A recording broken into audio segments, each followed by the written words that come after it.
Asante Mheshimiwa Spika. Unajua kiongozi wa wengi anaashiria jambo ambalo lilikuwa mahali siku ya jana, lakini tusiende kwa hayo.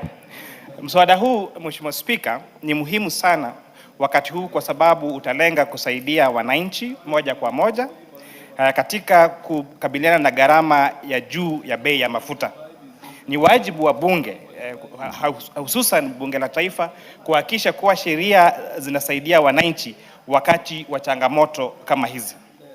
Mheshimiwa Spika, sababu kuu ya kudhamini mswada huu ni kupanda kwa bei ya mafuta ambayo imekuwa mzigo kubwa kwa wananchi.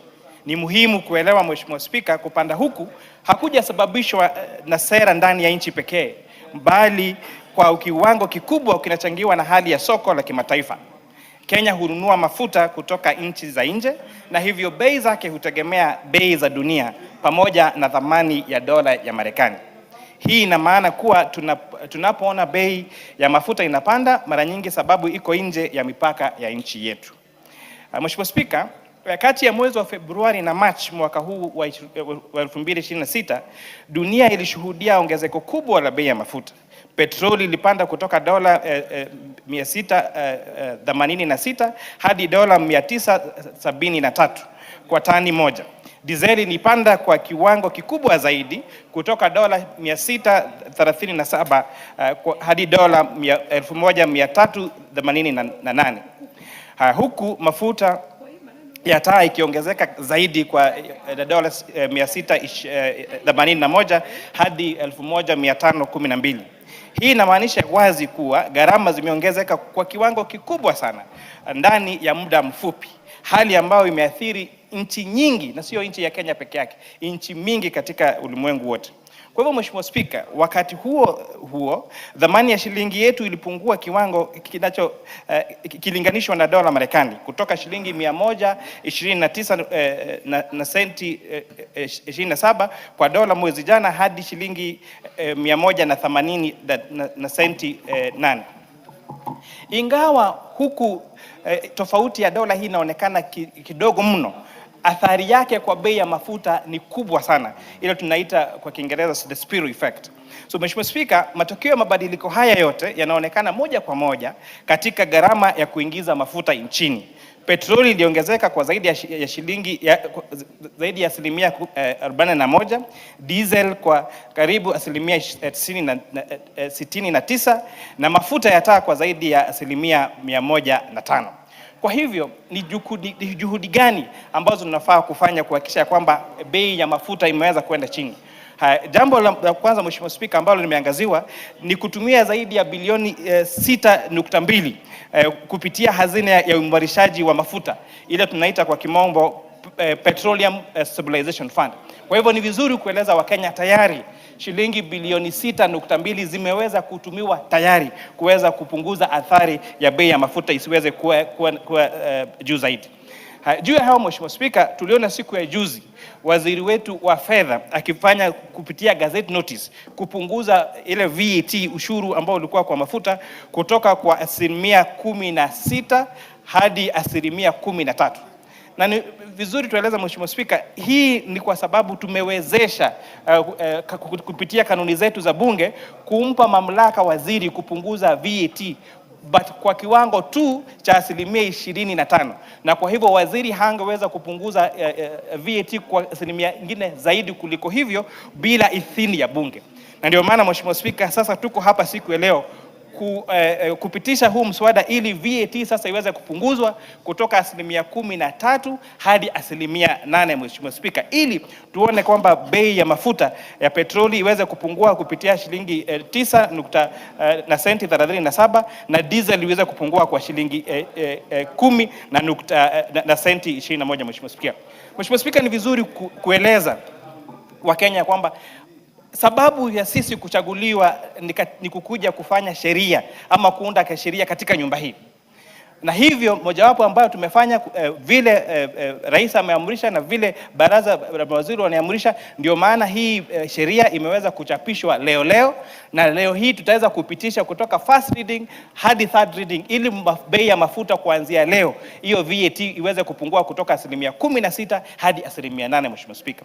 Na ni vizuri kueleza pia ya kwamba sisi kama viongozi tunajua, ama kama coalition ambao ilichaguliwa na raia, tunajua jinsi ya kukuwa na solution ama suluhu ya mashida ya nchi yetu ya Kenya. Hatuhitaji kusomewa na wengine ama kuelezwa ama kusukumua vile ambavyo tunaweza kufanya. Na hii ni mojawapo ya shinikizo hili la kwamba bunge leo itasimama na itaweza kupunguza VAT kutoka 16% hadi 8%, ili hiyo athari ambayo ingekuwa kwa bei ya mafuta iweze isiwe inaangamiza Mkenya, Mheshimiwa Spika. So kwa hayo mengi ningetaka kuunga sana hoja hii na kuomba wabunge wote ambao kwa siku ya leo waweze kuunga hoja hii, tuweze kupunguza ushuru wa mafuta ili tuweze kupunguza gharama ya maisha kwa Wakenya wetu. Na niwakumbushe pia, unajua kuna wengine, Mheshimiwa Spika, wakati maongeo kama hii ambao tunaongea kuhusu kupunguza gharama ya bei ya mafuta, hawakuji katika bunge, Mheshimiwa Spika. Lakini utawapata kule katika mazishi, utawapata kule katika rallies wakitusomea jinsi ambavyo tunafaa kufanya. Na wao wamechaguliwa, wanalipwa mshahara na raia kuja kutengeneza sheria katika bunge letu, Mheshimiwa Spika. Lakini ikifika hiyo hawamo. Lakini kule nje ndio wanatupigia kelele zaidi, na kule kwa maredio na kwa TV wakisema jinsi ambavyo tunafaa kufanya, lakini wao hawajibiki katika kuja katika bunge kama hii kupitisha mswada siku ya leo, mswada wa kupunguza ushuru wa mafuta, Mheshimiwa Spika. Na ningetaka pia wale wengine ambao wanatuangalia hapo awali, Wakenya wamechapisha majina ya bunge kulingana na zile kura wamepiga. Wakati tulikuwa tunaongeza VAT hii kutoka 8 to 16%, majina hayo yalichapishwa. Pia leo, Mheshimiwa Spika, ni vizuri majina yachapishwe ya wabunge ambao wataajibika siku ya leo kupiga kura kuhakikisha kwamba tumepunguza gharama ya maisha, tumepunguza gharama ya mafuta, tumepunguza ushuru wa mafuta kutoka 16% hadi 8%, Mheshimiwa Spika. Na kwa hayo mengi ningetaka kusecond. Thank you, Mheshimiwa Spika. Those on their feet, take your seats. Members on their feet, take your seats. Honorable members, I now propose the question at order number 15, which is the Value Added Tax Amendment Bill, National Assembly Bill number 21 of 2026, be now read a second time.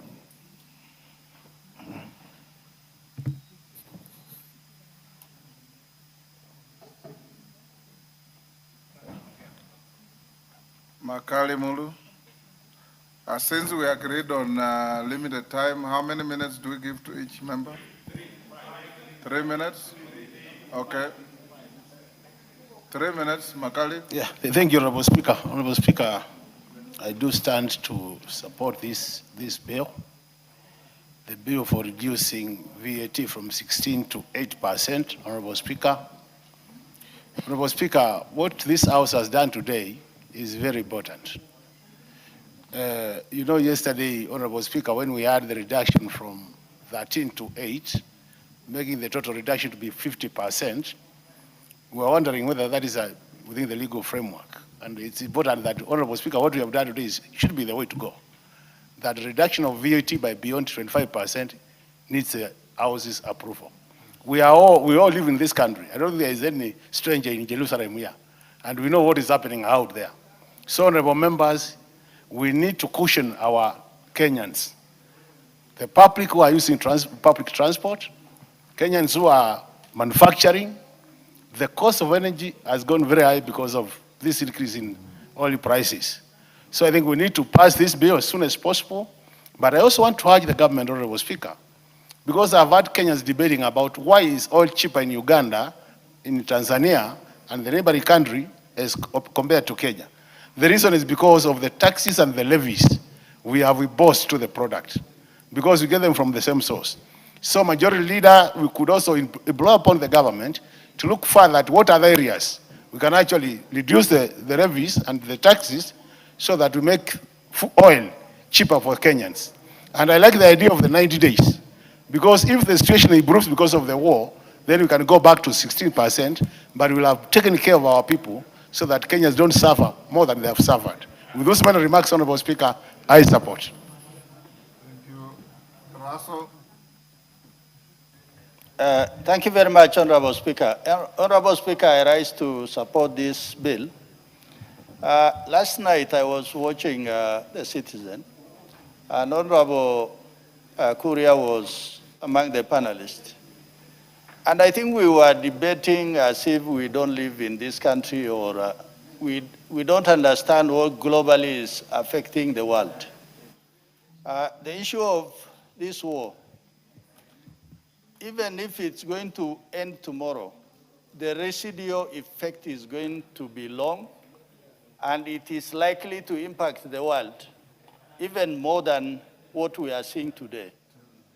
And this bill, and I think this is why this government is following the law, and it must follow the law. Nothing will have the full force of law under Article 94, Sub-Article 5, unless this House passes. Therefore, Honorable Speaker, I want to thank the leadership of the House and also the government for taking quick action on this particular matter, and I support the bill. Thank you, Honorable Speaker. Thank you, Honorable Speaker. Honorable Speaker, allow me to laud the majority party and on their good thinking to reduce the prices by lowering the VAT. Honorable Speaker, while costing the petroleum sector, it's a very unique and rare sector, Honorable Speaker, that what you look at, many people would want to say the oil today is cheaper and tomorrow is expensive. Why? Because, Honorable Speaker, the costing in the sector is such that you only cost your product on replacement basis. Whereas you are selling the stocks in the pipeline today, where are you going to get the stock tomorrow when you go to the market to buy? You are going to buy at the present price internationally from the UAE or wherever you are getting the product from. Therefore, Honorable Speaker, it's important that the government is only left with one option. The domestic option is to reduce the taxes, because the international market, Honorable Speaker, the government has no role, cannot play in that section, Honorable Speaker. Therefore, the government is doing well to reduce from 16 to 8. However, Honorable Speaker, many a times we look at other formulas on how, Honorable Speaker, they can work out. The issue of excise duty, let them have the option, Honorable Speaker, so that whereas we are looking at the value-added tax, what are we doing on excise duty, Honorable Speaker? Will it be good enough to reduce the excise duty on petroleum product? That is the only thing, source of revenue, Honorable Speaker, that is left for the government. Therefore, if we will be importing product in to ship in and loosen everything, it will have no value in terms of supporting the government, even the infrastructure itself for shipment, Honorable Speaker. Therefore, I want to support this bill, that we support the reduction of VAT from 16 to 8, so that, Honorable Speaker, we can sustain and support all production sectors in the economy. Thank you, Honorable Speaker. Justice Keme. Yes, Wanjala, what's your point of order? Thank you, Honorable Speaker. Honorable Speaker, the whole House is in agreement with what the government has done. Mr. Speaker, and we have a lot to debate in this House. Will I be in order to ask you, Mr. Speaker, that we just move and pass this bill as quickly as possible so that we do other things, Honorable Speaker? Those are his views. The time you agreed actually ends at 16:24, but given the interest I'm seeing, let's call the mover to reply at 4:45. So if we agree, we can do 2 minutes each so that we can hear as many. Justice Kamei? Justice Kamei? Yeah, thank you, Mr. Speaker. Let's do 2 minutes each. Yeah, thank you, Mr. Speaker, for the opportunity you've given me to add my voice to this bill.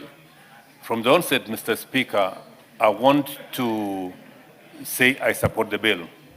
The effect of the war in the Middle East on global economies is so much that, Mr. Speaker, interventionist instruments are required at any given time. The decision taken by the Minister for Finance, responsible for finance, to reduce it by 25% is welcome. The decision we're going to take as a House today to reduce the VAT further to 8%, Mr. Speaker, is a decision that will make the economy of this country go back on its track. We were a little bit taken off track by the increase in fuel prices, the increase in energy prices because of the war in the Middle East. And to give chance to our colleagues, Mr. Speaker, to add their voices, I want to say this is a welcome move so that the cost of living is reduced, so that the effect on inflation is reduced, so that at least production in this country can continue. And Mr. Speaker, I support. Thank you. Kibagendi. Thank you, Honorable Speaker. I would also like to add my voice to this. It is a welcome move by government to reduce VAT, which indeed affects literally every sector of the economy. While this is a wonderful and welcome move, how I wish the government can do more and bring about the subsidies and anything else that can be done to cushion Kenyans. We truly appreciate the effort, and we hope that more can be done. Thank you, Honorable Speaker. Vicaria.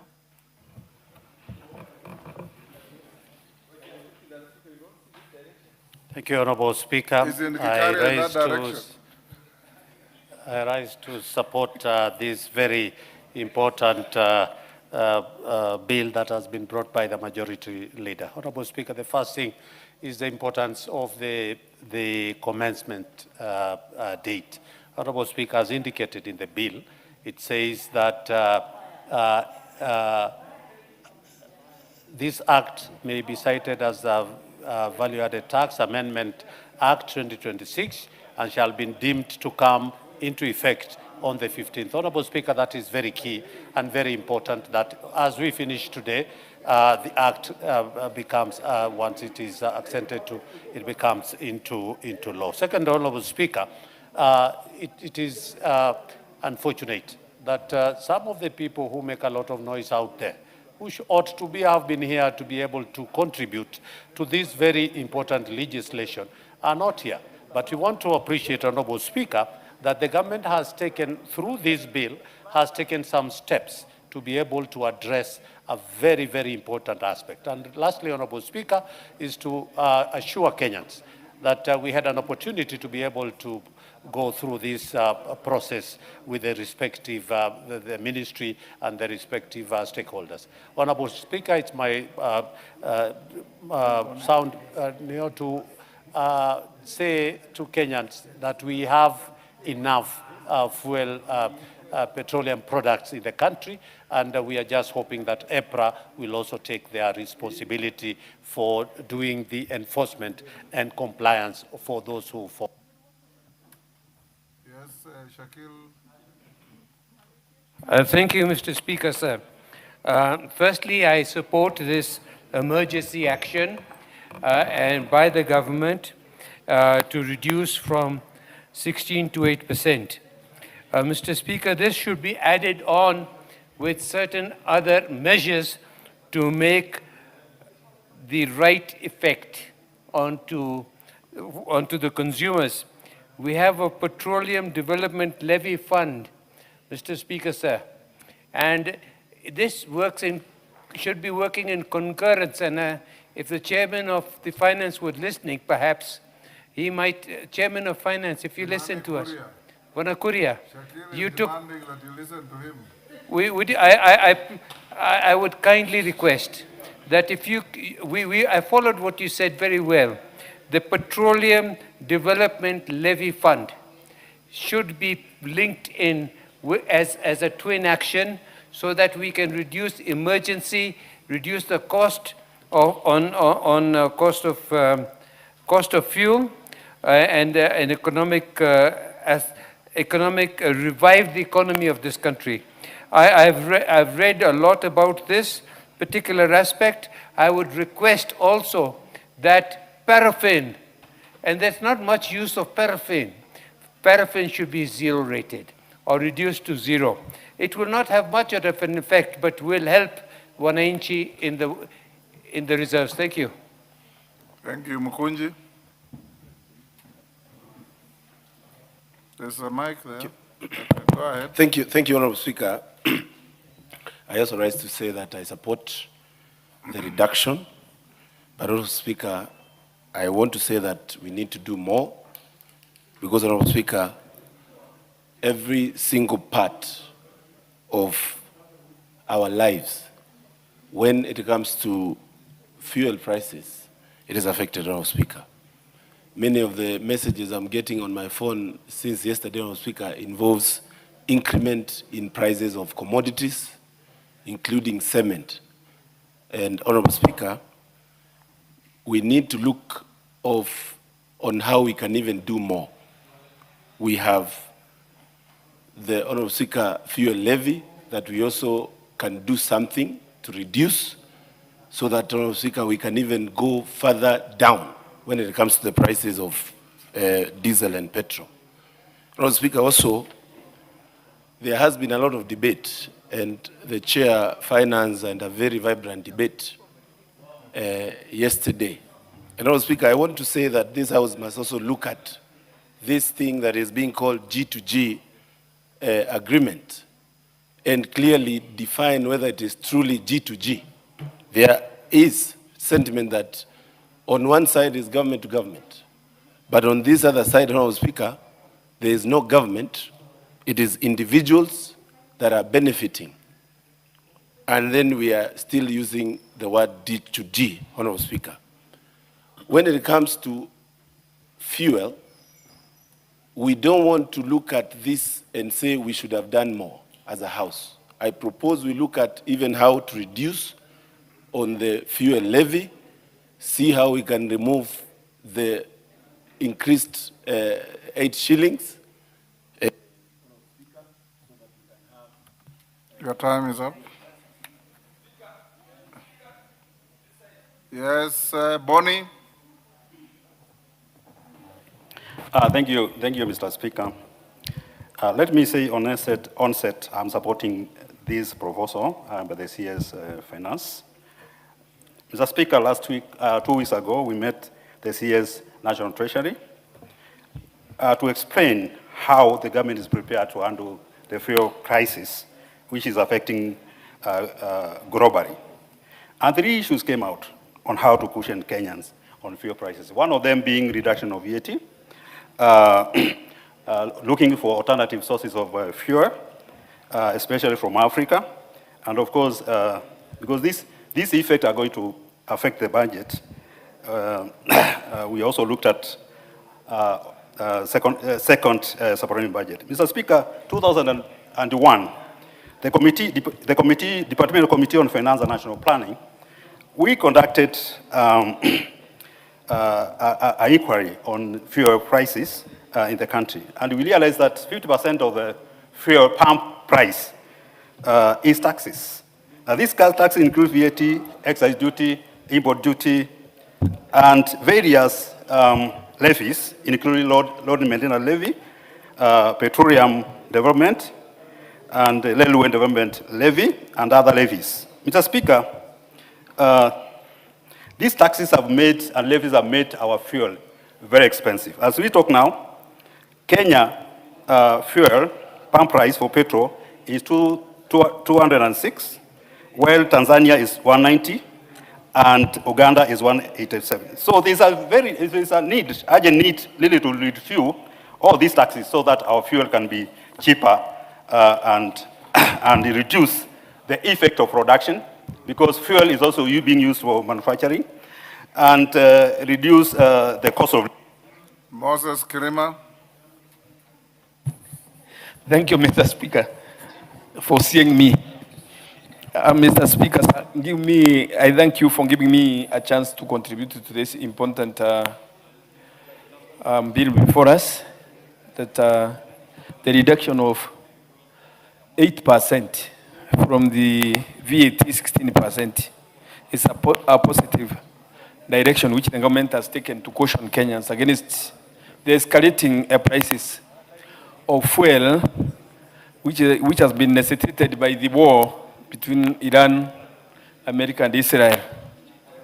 Speaker, mine is that in addition to that, I have something which I would like Chairman to debate or to contribute to, that Kenya and discovered its own well sometimes back.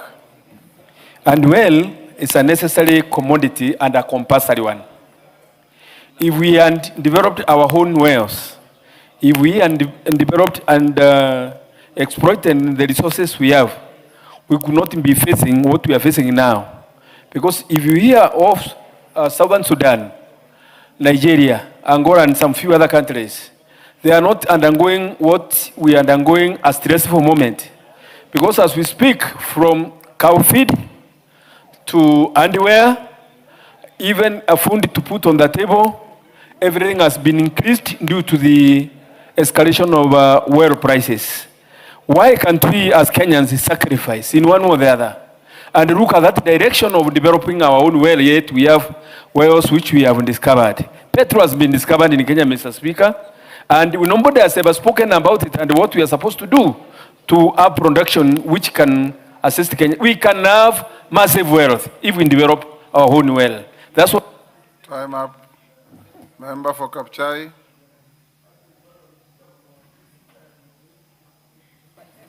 Thank you, Mr. Speaker. On the onset, Mr. Speaker, I want to support this bill. I support with the intention, Mr. Speaker, that is going to reduce the cost of production in this country on so many products, Mr. Speaker. Mr. Speaker, as I support this, in mind, even the transport industry, Mr. Speaker, must heed if the fuel has been reduced, they must also reduce fare instantly, Mr. Speaker. Mr. Speaker, it's not fair that fuel has been reduced in price, on the pump price, but this transport industry, Mr. Speaker, have continuously increased these costs. We want it to be instantly communicated to us that fares are reduced. Mr. Speaker, you know very well that I come from a region, okay, where you come from? Very important with border. That's where it was born and where it's actually doing very well. That is an interest, Mr. Speaker, that we must nurture. So I will urge to be reduced even further from 8 to 0. That will even save us more, but that will be progressive. But I want to thank you, Majority Leader, for bringing up this bill to bring down this one and move forward. But finally, Mr. Speaker, I am concerned because recently we had an issue to do with the fuel in this country. That problem, Mr. Speaker, we are left to wonder, why are some of those 4 senior officers whose case is still under investigation, but they were forced to resign from their jobs, Mr. Speaker? We want to know why. Because until the case is determined and we know whether they are right or wrong, they would not have been forced to resign at gunpoint in the... Sane. Mr. Speaker, the Strait of Hormuz, what's happening there has global impact. And Kenya being an oil-producing country, it is normal, very natural that prices of commodities have to respond to the forces of market, supply and demand. So when prices of fuel escalate, it is not a political issue, neither an executive thing, but response to an economic situation globally. Mr. Speaker, I was reading churches have organized for mass action just because prices of fuel has increased. For God's sake, this is not the making of any government, any president. It is a response, natural response to what's happening globally. And what the government has done today is to at least cushion the consumers or Kenyans so that VAT is reduced at least by 8 shillings. That itself is a concerned, sensitive government doing the right thing. So mine is to appeal to the Kenyans out there, the religious bodies, be they Christians or Muslims or Hindus, that they should at least read the mood of the situation and not apportion all blame to the government and see what is true in every problem. Thank you, Mr. Speaker. Thank you, Honorable Speaker. I'll rise, first of all, to support this amendment bill to try and manage the fuel cost out there.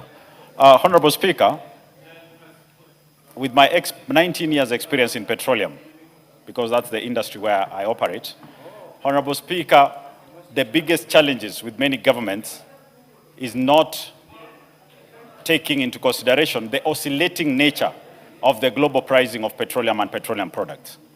Honorable Speaker, this is where our country, Kenya, has been trapped into. That most taxes and levies are increased during the downward oscillation. Honorable Speaker, it is this very House that did increase the taxes and the 7 shilling in the RMLF while we had a downward oscillation. Some of us did rise in this House and said, this is going to be a dangerous move once we have an upward oscillation. That is what we have currently. Honorable Speaker, I request that while this measure is in the positive direction, it should not be a temporary measure. Because if we are going to have it for 90 days and the oscillation goes downwards, what happens when it goes upwards? Will we be having such a bill every now and then? Honorable Speaker, also will request that the 7 shilling that was increased in 2024 in the RMLF also be considered and be withdrawn to ensure we cushion the Kenyan even further. I thank you, Honorable Speaker. Yes, George Murugara. Thank you. Thank you very much, Honorable Speaker. Honorable Speaker, I do also support this bill. It's a very timely bill, absolutely. The government reacting to what has just taken place, which is affecting our people negatively, such that we try to cushion them from the very high cost of living. We know very well that the government does not have any other farm. It has no industries. It has nowhere to get funds from apart from taxes. And whatever we do, we cannot do without taxes unless we are saying we do not expect the government to render any services to Kenyans.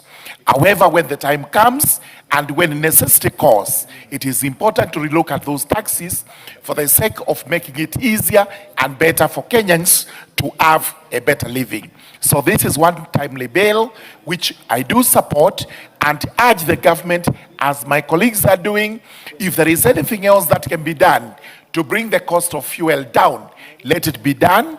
Although we cannot say that we have to zero rate fuel, because sometimes we need that tax so that we are able to provide other services, including medical services, including to do our roads and anything else that needs to be done. Most important is that this is temporal, that for 90 days we shall be monitoring the market. We pray to God that the combatants in the Far East, in the Far East will be touched and that there will be peace, as a result of which these prices will stabilize. The war is in the Near East. It is in the Near East, yes. And that they will be touched by the grace of God, and that we will have these prices stabilizing and we are able to move on with our normal life. I do support this particular. Carola Mondi. Thank you very much, Honorable Speaker. I rise to support this bill, but I would like to know... Where is Owen Bayer? When Carol finishes, it will be your time to reply. But I would like to note one or two issues. Honorable Speaker, I think the government is only committing 6 billion out of the 17 billion that is within the stabilization fund. I would urge that they commit more. But other than that, the 5 shillings and 40 cents that we pay for stabilization should have also been waived alongside the reduction of the VAT for that period that is in question, so as to give the consumers more relief. But it is also time to interrogate the G2G framework that is being used to import fuel in this country. I understand that under the term contract, it is the suppliers, Saudi Aramco and the rest, who nominate the company, the local company that uplifts the fuel and handles their local logistics. Honorable Speaker, if you look at oil industries, companies offer different efficiency levels, different logistics, different financial capacities. And since we had the G2G, it has been one company that is controlling between 60 to 70% of the supplies. But it is a very small company that does not boast of high efficiency, better logistics in terms of depots, better storage. And because of that, the prices have not come down under the G2G framework. There have been very good things under the G2G framework. There's been security of supply and also stabilization of the forex. But there's something in fuel supply which is called the fixed premium. The fixed premium fluctuates month by month basis, and that is why fuel is cheaper in Rwanda, Uganda, and Tanzania. In Kenya, it has been fixed at $110 per ton. When the contracts were signed, it was actually between 60 and 70. That reason alone makes our fuel more expensive, and I think we need to review this. Finally, I would urge the government to be truthful with Kenyans. When they say the Paloma fuel... I will give David Ocheng 1 minute and Mwalimu Kombe 1 minute. Thank you, Mr. Speaker. Desperate times require this kind of measures, and therefore we must commend those concerned for swift action, Mr. Speaker. Mr. Speaker, this, of course, should not lull us, because you don't know how long this whole affair in the Strait of Hormuz will go on, and even us as Parliament, without executive intervention, should also start thinking about what can we do as Parliament ourselves without being brought a bill like this one to ensure that Kenyans also get the relief that they need. Mr. Speaker, as this happens, we also want to ask those who are concerned with implementing laws and policies we've passed in this Parliament, that this should be implemented in fidelity to the law. We should follow the law as it is. No one should seek to benefit or take advantage of this situation to enrich themselves, Mr. Speaker. Mr. Speaker, it's for Kenyans that we passed this today. It's for Kenyans that this Parliament is sitting here and is attentive, because we want to see relief. All of us want to see relief. This should not be taken advantage of by anybody. If that is done, Mr. Speaker. Kombe, your time is up. David. Asante Mheshimiwa Spika kwa kunipatia nafasi hii. Kwanza niseme ninaunga mkono mswada huu wa kupunguza ushuru wa mafuta. Mheshimiwa Spika, ni jambo jema kwamba serikali wameamua kufanya hivyo, kwa sababu inasaidia wananchi kwa mambo mengi. Vitu vingi kwa saa hii vimepanda bei, lakini wapo ushuru utakuwa umepungua, hivyo basi itakuwa inatoa nafasi ya kwamba wananchi wa Kenya wanaweza kupata nafuu katika gharama ya maisha. Mheshimiwa Spika, wengi jana walikimbilia kwa runinga kwa ajili ya kukashifu na kuitisha maandamano, lakini jambo la kusikitisha kwa saa hii ni kwamba hakuna hata mmoja wao yuko hapa ndani kuunga mkono kupunguzwa kwa ushuru wa mafuta. Time up. Wandeto, the last one. 1 minute. Okay, thank you, Speaker. I support the VAT reduction from 16 to 8% to avoid the spiraling costs across the economy. But, Mr. Speaker, this should be a start. We can even temporarily lower or remove other tariffs such as excise duty and even the petroleum levy. And we can also tap the entire 16 billion in the fuel stabilization fund so that we can be able to achieve even lower costs. However, Mr. Speaker, we must also accelerate our energy security program through EV adoption. What do we do with our Turkana oil? We killed our refinery. That was a mistake. Shouldn't we also expand our strategic reserves, diversify our sources outside the Middle East to other African countries? And we have also to look at the entire value chain. Currently, the G2G thing is not working. It has been called government to gangster. But, Mr. Speaker, as I finish, it's sad that we are here regularizing what was already announced yesterday. Someone is undermining Parliament. And, Mr. Speaker, you have to protect Parliament from being undermined by... Owen Bayer. Thank you, Speaker. And I want to thank every member that joined in this debate. and the overwhelming support. I think this is one of the few motions, Honorable Speaker, that everybody has supported, and I want to thank members.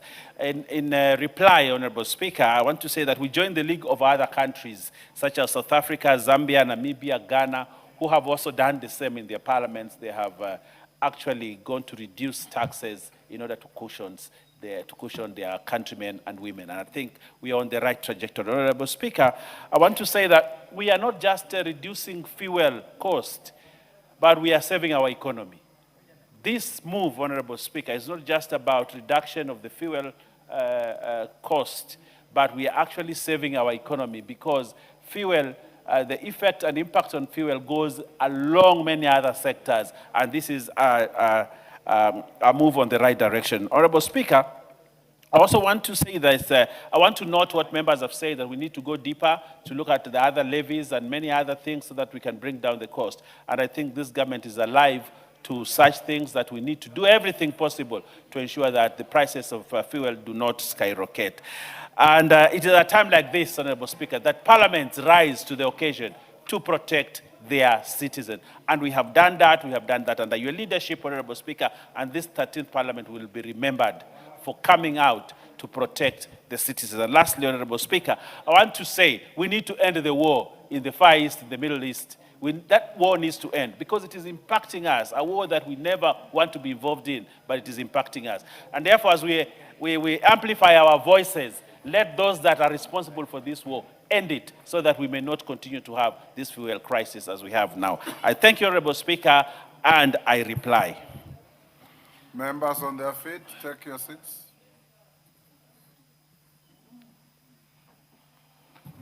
Honorable members, I'll now put the question at order number 15, which is that the value-added tax amendment bill, National Assembly Bill number 21 of 2026, be now read a second time.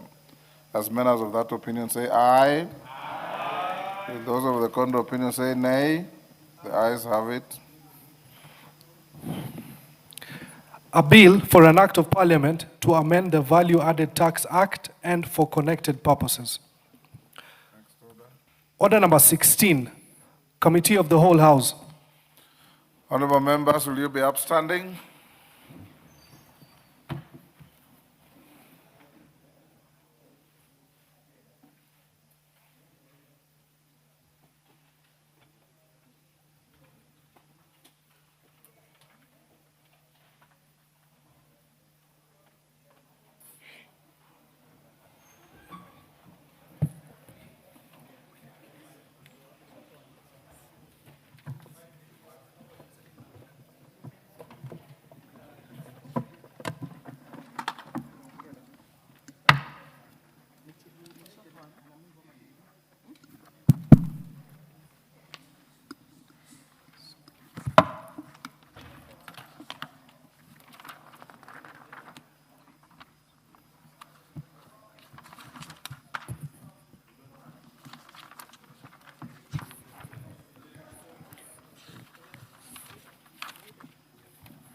Honorable members, we are now in the Committee of the Whole House to consider the Value Added Tax Amendment Bill, National Assembly Bill number 21 of 2026. Close to. I propose the question that clause 2 be part of the bill. Leader of majority, you had an amendment? Yeah, Honorable Chair, we propose that we drop this amendment for the single reason that we do not want to give further extension apart from the one that we have given already, and therefore you have withdrawn it on record. Very well. Honorable members, I therefore put the question that clause 2 be part of the bill. Will as many as are of that opinion say aye? Will as many as are of a contrary opinion say nay? The ayes have it. Title. Honorable members, I propose the question that the title be the title of the bill. I propose the question that the title be the title of the bill. I put the question that the title be the title of the bill. Will as many as are of that opinion say aye? Aye. Will as many as are of a contrary opinion say nay? The ayes have it. Clause 1. I propose the question that clause 1 be part of the bill, has no amendment. I put the question that clause 1 be part of the bill. Will as many as are of that opinion say aye? Aye. Will as many as are of a contrary opinion say nay? The ayes have it. Honorable members, we have come to the end of that committee of the whole. I will ask the mover to move the reporting.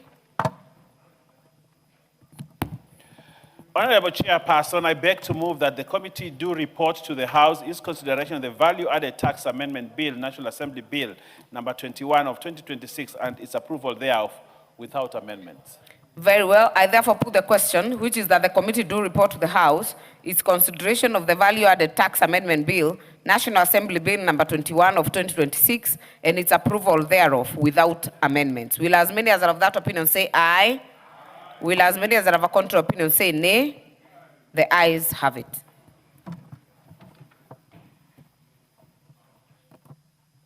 Honorable members, Mr. Speaker.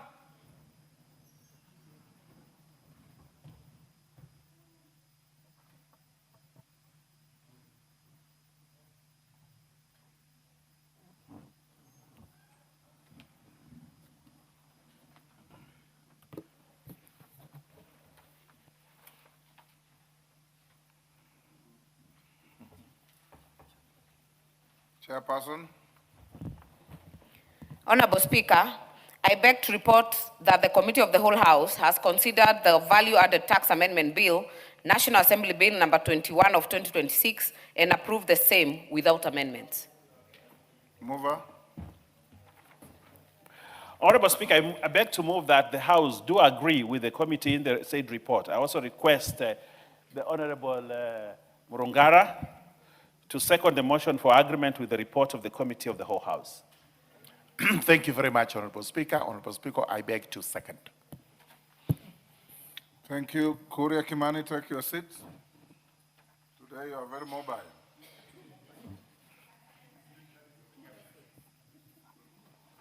Honorable members, I now propose the question which that the House do agree with the committee in the said report.